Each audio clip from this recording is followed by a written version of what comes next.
Hello, welcome to Let's Talk Sports preview of WrestleMania, the big WrestleMania WWE event taking place at MetLife Stadium in New Jersey this coming Sunday. And well, we've got myself, Conor Porter, and Andrew Pollard, big WWE fans, and we're going to go through the whole entire card. We're predicting there's going to be about 16 matches on the event itself, including the pre-show, and also, there could be added matches during the event and things like that, but we won't be predicting about them. We'll be predicting the matches that we think are going to be on the card.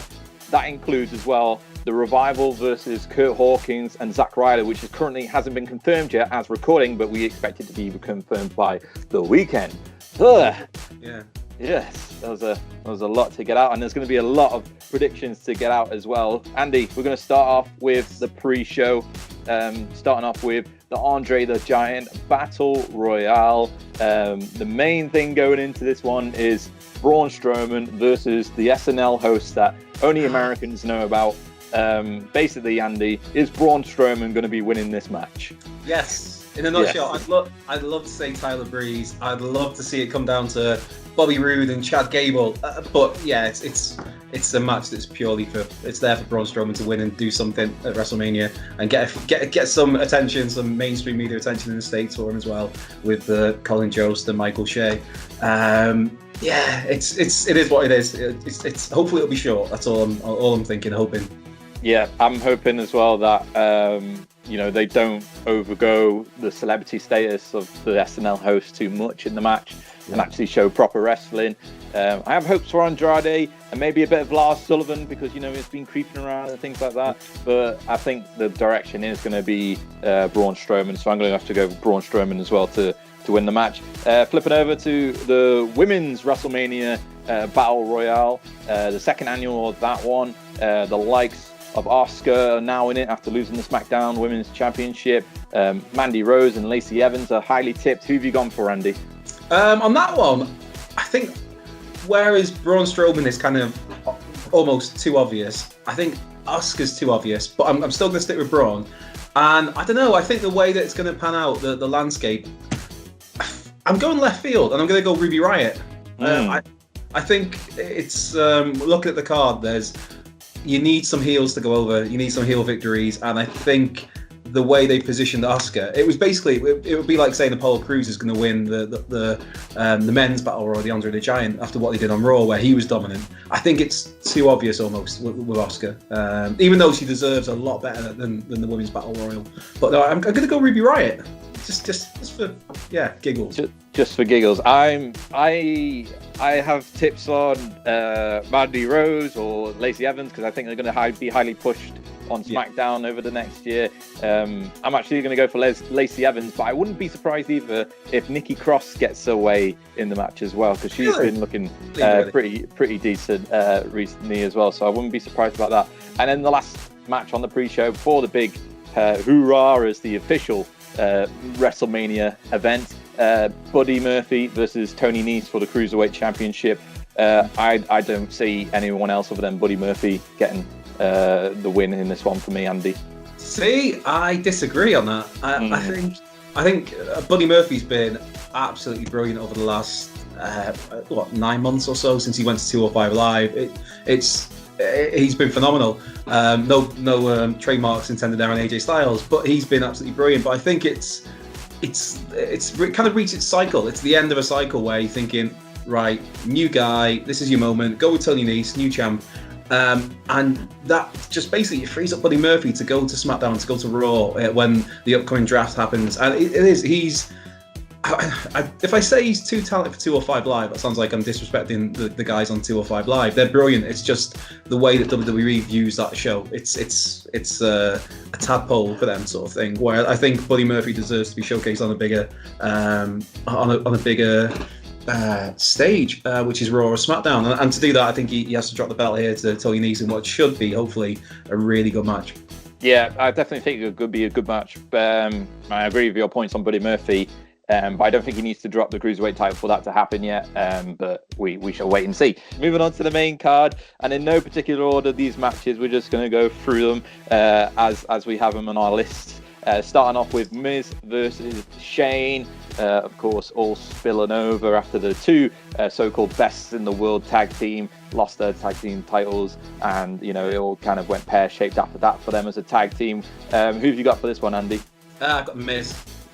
Simple. It's WrestleMania is about it initially was built as the culmination of stories where the bad guy gets his comeuppance, the good guy gets to go over, and I think it's got to be the Miz. The way things have gone with the whole slapping his dad about from Shane, things like that. I just think it's got to be the Miz. There'll be some stupid, ridiculous stunts in there from Shane, which is obviously why it's a Falls Count Anywhere match, so they can allow for that.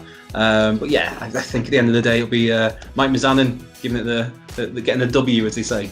Yeah, I agree as well. I think the Miz will get the win too.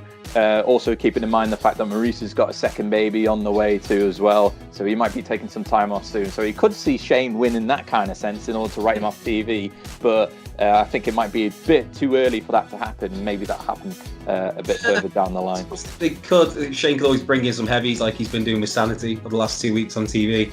Yeah. Just kind of like a slightly, I don't know, it's sad to see that they're basically a slightly deranged version of the Mean Street Posse. It seems like over the last few weeks. But no, I think when it's all said and done, I think Miz winning is the right decision.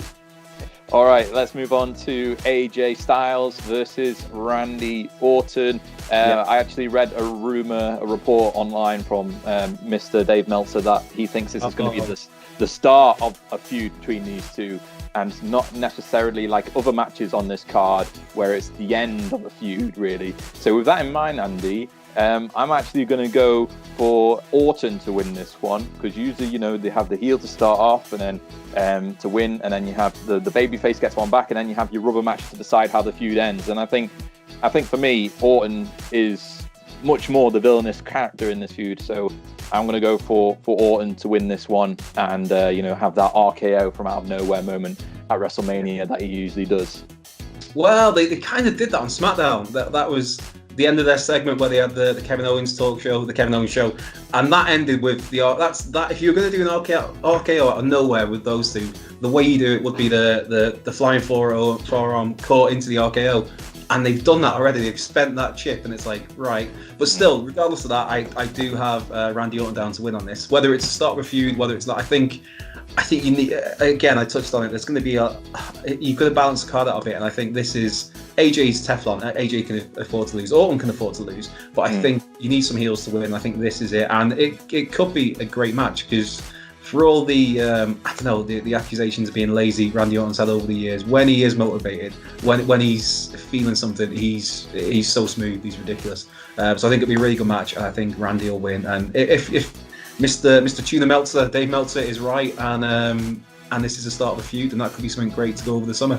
It certainly could be. Right, Orton is both in our books, but we'll have to see now if Kurt Angle is in our books too when he faces off against Baron Corbin. Farewell match. Usually tradition in wrestling and WWE sometimes is to have the person that is going to retire or is moving on from the company goes over and allows his opponent to pick up the win.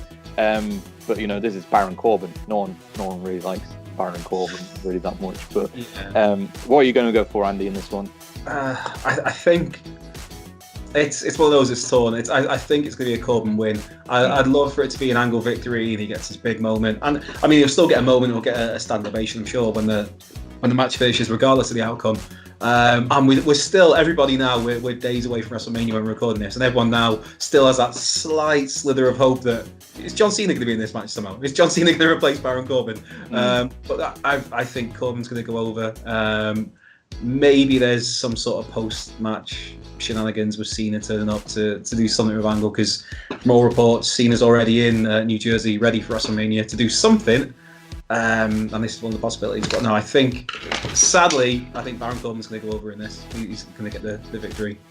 I think Corbin as well is going to win, and I think there's going to be an extra tease really of something to do with Cena, because I don't think they'll like to finish it this way. I think it could be like a moment at the end where Kurt Angle's like sitting in the ring, exhausted, after his battle, because Corbin probably like completely dominated him, being a so-called more youthful wrestler.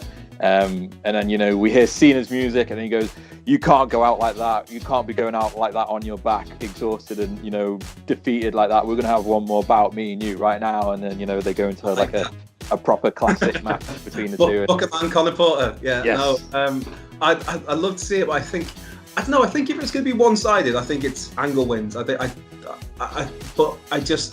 think, and I hope it's just short, whatever it is. I love Kurt Angle. He's one of my all-time favourites. One of the best ever to lace with a pair of boots. But I don't know, the last couple of matches he's had, it's been hard to watch. And so you're just thinking, it was almost a case of, please, can we get to WrestleMania soon so we can have this last match and then ride off into the sunset from in-ring competition, at least, anyway. So hopefully it's, regardless, I think Combs going to win, but regardless, I just hope it's even 3-4 minutes would do, I think, just for this. Just because Kurt, his body is absolutely knackered, totally beaten down. All right, next match I got on the list is not one that's confirmed yet as recording, but we're expecting it to be so. That is the Revival versus Zack Ryder and Kurt Hawkins for the Raw Tag Team Championships. Andy, I think the Revival are going to win this one because I just see them being a strong tag team moving forward. They've had their problems with the WWE as well recently too. And, everyone seems to be hyping it up that, this could be the moment where Kurt Hawkins could end his losing streak. Where I get the moment, I get the WrestleMania moment and things like that. But at the same time, I just don't understand why you wouldn't make a team like the Revival unhappy at WrestleMania. So I'm going to go for the Revival. I agree with you 100% in the sentiment that this is your best tag team. They are, I adore them. As somebody that grew up watching the late 80s and early 90s wrestling when it was tag team wrestling was such a big thing. They are this throwback. They are the revival of that sort of tag team wrestling. And I love watching them.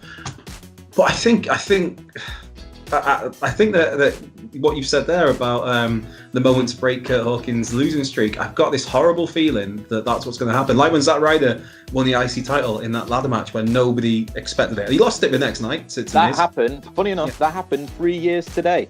3 years ago today. That happened, 3 years as we're recording today. So That's a timestamp for the recording for the people watching at home. I'm not going to say the date, but yeah. I think that's I've got a feeling that it's going to be something like that where it's like they're going to go with that shock surprise moment because Kurt Hawkins has got to lose. He's lost lots. He's got to win at some point. I know he's done interviews before where he said that they've wanted to break this streak before and he's petitioned to I want to lose. I just think the WrestleMania moment and the fact they've left it so late to book it, because to add it to the card so late on, you're thinking there's got to be a reason for that. I don't know. I'm on the fence for this one. I've talked myself into believing that Zack Ryder and Kurt Hawkins are going to win, even though I've got the Revival written down on my little notes. So I'm going to go for the job skis. We could have it where the Revival get disqualified in the match, and technically they would still win, but the Rivals keep the tag team titles. They could have it that way.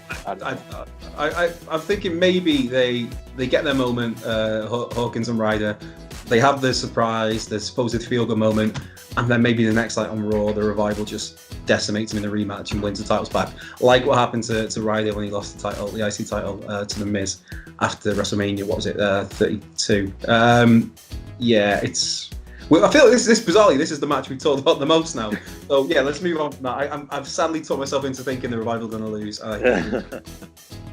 All right, let's talk about the fatal four-way tag team match for the Women's Tag Team Championship between the Boston Hook Connection of Bayley and Sasha Banks, Divas of Doom of Beth Phoenix and Natalya, the Iconics of Billie Kay and Peyton Royce and Nia Jax and Tamina. What was it? The Samoan Slaughterhouse they called them this week on TV. Did they? Awful name. I know. And it's like, yeah, okay, that's catchy. Yay. Yeah. I can see that being written on T-shirts for all kids to wear around. Yeah, that's not going to catch on at all. Houses, yeah. Who are you going to go for in this one, Andy? Logic would say that Bayley and Sasha keep the belts, but I'm going to go with the Iconics. That. Quick. I like the Iconics as well. I enjoy their comedy humor, but at the same time, I don't think they need the titles just yet. Although it would be a great WrestleMania moment for them. don't think they need the titles yet. And I think, in truth, I think Bayley and Sasha Banks need that WrestleMania moment because they are the kind of they've propped up the women's division since their arrival on the main roster, and I think they deserve this kind of WrestleMania moment. It's also one of those where when you start off a championship, where if it's, I mean, this isn't a start off. This is just, it's been brought back after 30 years of being out of commission, this belt, the women's tag division. And so I think whenever you do either restart or launch a new championship, you have to go strong with that first champion for a few months. So that's what I mean. Logic dictates that they should win, but I don't know. I'm going back to I think there's got to be some heels that do win and do get over. And I think everybody seems to hate on the Iconics, and not in a heel way. They don't like what they do. I think they're absolutely brilliant. Being obnoxious, annoying, in a great way. So I've got a soft spot for him. So I'm gonna go with them. But yeah, I wouldn't be surprised if you were right in it. It sticks with the Boston Hook Connection, which I hate that name. Awful tag team name. Simone Slaughterhouse isn't much better though either. Another fatal 4-way tag team matches, of course, for the SmackDown Tag Team Championships. The Usos versus Ricochet, and Aleister Black versus the Bar of Sheamus and Cesaro, and Shinsuke Nakamura and Rusev. Andy, I'm going to go for. It's tough because I'm torn between Ricochet and Aleister Black and the Usos retaining, and I think for me, we're gonna have to at some point move away from the Usos constantly being tag team champions, and I think now's the time to start pushing someone else forward. And I think Ricochet and Aleister Black will be the champions in this one and win the belts at WrestleMania. I agree. That's exactly what I've got. I've got Ricochet and Aleister Black. I think they'll come up short against I don't know. They might beat the War Raiders at NXT TakeOver, but I think they'll come up short in that somehow, and then it'll be a case of, right, these guys they separate from NXT and they're fully on the main roster. I mean, they've been fully on the main roster for the last a month or two, but I think that this is the time when they get assigned the brand properly. They move away from NXT, and what better way to have them assigned to a brand than by them having a specific brand's championships, in this case the tag titles. So and I see about the Usos, I agree with that in a way, but they are the best tag team going in WWE at the moment. They've been brilliant for the last probably 2 years. They've been a different level than the New Day, and I don't like the idea of playing hot potato with the titles, which is what they've been doing a lot lately with different teams having it and it bouncing back and forth. But I do think that this will be another title change, and I agree with you. Aleister Black and Ricochet, SmackDown Tag Champs. All right, Roman Reigns versus Drew McIntyre. Roman Reigns, of course, first singles match I think it will be as well, since his return from his battle with leukemia, going up against Drew McIntyre, the Scottish psychopath. And well, I think the feel-good factor will be for Roman Reigns to win his first match back as a singles competitor. But at the same time, I think this rivalry won't be over at WrestleMania. I think this will be one that continues moving forward and gets elements of potential number one contendership for the Universal Championship moving forward. So for starters, I think Roman Reigns is going to win this match at WrestleMania, but it's not the end all of these two battling against each other. Yeah, I think you've always got that school of thought, that thought process with how WWE books things, where if somebody's looking really strong, in a few weeks before a pay-per-view, they'll lose it at the pay-per-view. And Drew's looked ridiculously strong over the last few weeks, but I think it's going to be different. I think McIntyre's going to win. I think it's going to be part of the Roman Reigns, not redemption story, that's not the right word, but it's going to be a slow build for him to get back to the main event, I think. I think that's what they're going to go with. And I think a feud with McIntyre would be great, because Drew is phenomenal. Again, I've used that word twice now, and not once about AJ Styles, but I do love AJ. But no, McIntyre's been absolutely brilliant since he's returned, and to be fair, when he was in TNA as well, he was just that whole change was great for him. And I think they're going all in on McIntyre. I think if Seth does win the belt, either the Universal Championship, either at WrestleMania or maybe in Saudi Arabia, or I think Drew's that next guy, that next opponent. Once Lesnar's out the way and Rollins is the champ at some point, then so I think McIntyre's winning. I think it'll be hopefully a good few matches they'll have over the next couple of pay-per-views. And again, Drew's going to look strong. But yeah, I've got McIntyre in this. So much for your happy-go-lucky story. Yeah. All right, next one on the list, Intercontinental Championship match between Bobby Lashley and Finn Balor, or who will be the Demon for this match. The Demon, in case you didn't know, Andy, is undefeated on main roster pay-per-views since he came onto the main roster. I think it was from 2006. 2016. That was quite some time now. 2016, Finn Balor as the Demon in that Universal Championship match all those years ago. And I think Finn Balor is going to get the title back really quickly in this one. I think it's going to be used as one of those matches where if we need to make up time, this is the match that we're going to use it for. And I think Finn Balor could win this one relatively quickly. I agree 100% totally. In fact, I think that the Demons only lost one match ever on the WWE umbrella, which was against Samoa Joe in NXT. But I couldn't add any more to that. It's going to be quick. It's going to be a dominant win. Next. It is going to be Samoa Joe versus Rey Mysterio for the United States Championship. At the moment of recording, Rey Mysterio is still in the match. He's got this ankle injury, but we're thinking that he's going to stay in the match. But I don't think it makes any difference. Whoever Joe faces, I think he's retaining, and he's going to go on a long title run with the US Championship. What you got, Andy? Again, exactly the same as that. I think Dominic will get involved, Rey Mysterio's son at some point, as in he's going to be front row. They've made a big thing about that. He's been shown on WWE for the last couple of weeks. So I think he'll be in the front row. There'll be some Samoa Joe brilliant trash talking with him, I'm sure, and he'll probably punch him, wasn't it? Deck him.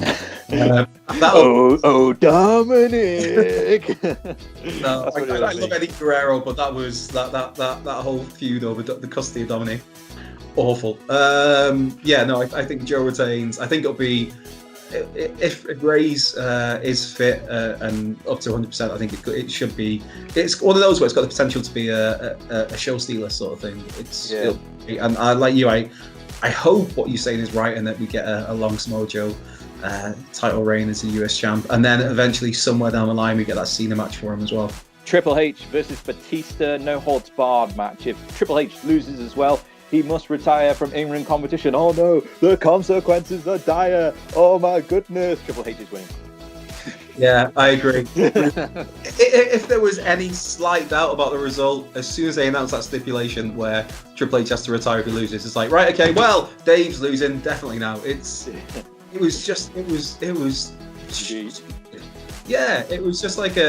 what a good thing to do to throw that stipulation into it, because let's face it, Batista's talked for years very publicly in lots of interviews he's done while he's been doing a Hollywood scene about how he wants one match against Triple H and then he's going to retire. So you're already thinking, right, okay, this is probably Batista's last match, he's probably going to lose. Oh, but now they've threatened that Triple H has to retire if he loses, but he's still with the company and is still semi-active, the blood money in Saudi Arabia. Yeah, of course, Triple H is going to win. Oh dear. Definitely. I think with Batista as well, he's already beaten him at WrestleMania, hasn't he? In WrestleMania 21 main event. So Triple H loves to get those wins back as well. Yeah, loves to get those wins back. It's like Pokemon. Gotta catch them all. Yeah. Gotta get them all. Gotta bury them all, he should say. Yeah. Posting. Daniel Bryan versus Kofi Kingston, the feel-good story of WrestleMania, really, when it comes to all of it, because of how Kofi's, been since being a participant in the Elimination Chamber, and now, he's gone through the gauntlet and everything else in between in order to rise up against the man that is Vince McMahon and get his match for the WWE Championship. And I think this is going to be the one where Kofi Kingston finally gets the main title in the WWE. Kofi Kingston, WWE Champion. Andy? I don't know. I'm really... This is like... My notes, I'm not even joking, my notes, they're blank there. There's two matches that are blank, because you've got the Bryan Kofi match, you've got Brock and Seth, and you've got the three-way for the two women's titles. They're not... The baby faces can't go over in all of those, I don't think. I think there's got to be... Something's got to give, but then it's like, well, I don't know, I'm overthinking it in my head, as in like, well, if Kofi wins, that probably means that Seth won't win, But like, surely they've got to give Seth the belt now to get it off Brock, because Brock's been part-time for so long. So does that mean that Bryan retains, and they've gone all in and given Bryan that nice new title? Did somebody drop it already? And then it's like, then I start thinking that if Kofi wins the title, then you can have like Big E turning them in and break up a New Day, and that takes you over the summer. I am totally torn on this. I think I'm going to go bold. I'm going to say, what am I going to say? I'm going to, because one of these two men's world title matches, one of the good guys has to lose, and it's like, is it Kofi that's going to lose? Is it Seth that's going to lose? You know what? I'm going to go with Kofi Kingston. No, I'm going to go with Daniel Bryan. Yeah. Okay. All right. Winded. Got there in the end. Yeah, got there at the end. Moving on to that next one, Brock Lesnar versus. Actually, no. I'm gonna go. I'm officially changed it to Kofi Kingston's gonna win. Okay. I had a brainwave. Kofi's gonna win. Okay. Maybe you'll see my reasons now and agree with them. Brock Lesnar versus Seth Rollins for the Universal Championship. Of course, Brock Lesnar's been champion for a long time and has always been a part-time star on Raw with the championship. We've hardly seen it. And Seth Rollins has made a point throughout this feud that he's going to bring it back and make it all about being on the weekly show again. And as a result of that, Brock Lesnar is going to win, because we have to go to Saudi Arabia in a couple of weeks' time and compete there. So this is what my notes say: Saudi May. That's what I said. Yeah. Or Saudi June now, according to Dave Meltzer. Yeah. So we could have all this going on for ages now, but yeah, I've gone for Brock Lesnar to retain, because as well on Raw, of course, on Monday, Seth Rollins had the upper hand and did a couple of low blows and the upper hand, and a stomp, and a stomp as well, and made his claim to the title, which he won't be winning now on Sunday as a result of all that. So I've gone for Brock Lesnar to win the Universal Championship match. That was the bit that I was torn on. I think the build up to it, you've had Seth's had one good week, but Brock's decimated him throughout any other appearance he's had, and I think it was the intentions were all about giving Seth Rollins the ball here. Before you had Kofi Mania started running wild, brother, and then you had Roman Reigns making his return. I think before that, I think it was nailed on that Seth was winning, but now, like I said, I think out of the three main events, one of the babyfaces has got to lose, and I think it's going to be Seth. But like you said, I think that when that Saudi Arabia show comes around, whether it's May, whether it's June, the monies that the Saudis are paying, the demands that they're making, the stars that they want to see, they're going to want to see Brock Lesnar walk in with the belt. Whether he might lose it there, but he's going to be walking in as champion, I think. So yeah, I think unfortunately for Seth, he's going to be burning nothing down at WrestleMania, and it's going to be Brock Lesnar retaining somehow. All right, last match. We've got the main event: Ronda Rousey versus Becky Lynch and Charlotte Flair for the Raw and SmackDown Women's Championships. Winner takes all match. You can't go anyone else other than Becky Lynch, I think, for this one, really, because of how WWE's built her up over the past couple of months since her SummerSlam turn and her Survivor Series antics with her all blood on her face and things like that. And I think now she's become the biggest female star that WWE has arguably ever had in the company. Besides, Stephanie McMahon and how much they want to push her up and whatnot. But, I think Becky Lynch has got this one in the bag, really. But it's going to be a well-constructed match for the first ever women's main event of WrestleMania too. So I think it's going to be a very entertaining watch too. So Becky Lynch for me to win this. Yeah, but then, what were you saying earlier, Conor Porter, about how WWE and logic? Yeah, there's always like... It doesn't work like that. It'll be Charlotte Flair when I said that. Yeah. I think if somebody other than Becky wins, it'll be Charlotte, but like you said, it's got to be Becky. Not only is she the most popular female star of all time, you could say with that, Becky Lynch is a big deal because she's a wrestler. First and foremost, she's a wrestler. She's brilliant. Not only is she's the biggest female star of all time, you could argue in that regard, but she's the hottest star they've got, male or female right now, if they do not close the show with Becky Lynch holding 2 belts, then there is something seriously wrong with this company. Which the more I say that, the more I'm thinking, yeah, Becky Lynch is totally losing. She's going to tap out. No, I think it's got to be Becky. It has to be Becky. If it isn't Becky, then I don't know what they're doing. All right, I got a bonus one for you because we haven't really talked about it. Is it John? Is it Elias? It is Elias. Yes, it is Elias. Who is going to interrupt Elias during his performance at WrestleMania? I've got 3 options for you. Is it going to be John Cena? Is it going to be The Rock? Or is it going to be Honky Tonk Man? See, I think Cena's on this. Well, he will be on the show somewhere. I think Cena will come out, but I think I'm going to go with 2 of those answers. I don't think Dwayne will be there. I think that it makes perfect sense. If you've got the Honky Tonk Man there and you've got Jeff Jarrett working in the backstage capacity these days, you've got to do some sort of skit with those 2 and Elias. The one time they're all in the same booth. Maybe Elias just beats the piss out of both of them, and that's where John Cena comes in. So I'm going to say Cena and Honky Tonk Man have some sort of interaction with Elias. And you didn't mention The Undertaker. It's WrestleMania. We've not mentioned The Undertaker once. Well, it's... I don't think he's going to be on the show. I think at some point you have to get past having the Undertaker at WrestleMania, and I think we've got enough talent now to do that. So I don't think he'll be here. And I agree with you. I agree with you as well about Cena interrupting Elias. I think that's how they'll use him if they're going to use him on the show. Yeah. Well, he's supposed to be there, and it's going to be in a limited capacity, so it's not going to be a full match. So that makes perfect sense. All right, we're going to wrap up there. Let us know your own WrestleMania predictions in the comments box below this video.